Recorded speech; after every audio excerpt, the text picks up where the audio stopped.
അങ്ങയെ അനുസരിക്കാതിരുന്നത് എൻ്റെ കുറ്റം കൊണ്ടാണ്. അതെ, അതെൻ്റെ കുറ്റമാണ്.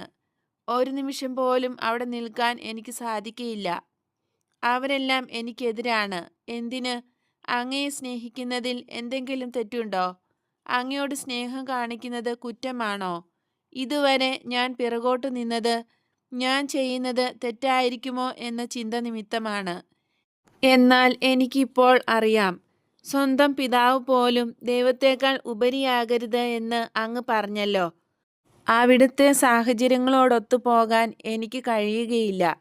ഓ, ഞാൻ ബഹുമാനം കാണിക്കാൻ എത്ര ശ്രമിച്ചു! എൻ്റെ ന്യായങ്ങൾ മനസ്സിലാക്കി സാഹചര്യം തെളിവാക്കാൻ എത്ര ശ്രമിച്ചു! ഞാൻ ചോദിച്ചു, അപ്പൻ എന്തുകൊണ്ടാണ് എനിക്കെതിരായിരിക്കുന്നത്? അവനാണ് പ്രവാചകനെങ്കിൽ, മിശിഹായെങ്കിൽ അവൻ്റെ സ്വന്തം കുടുംബക്കാർ അവനെതിരായിരുന്നല്ലോ എന്ന് മനുഷ്യരെ കൊണ്ട്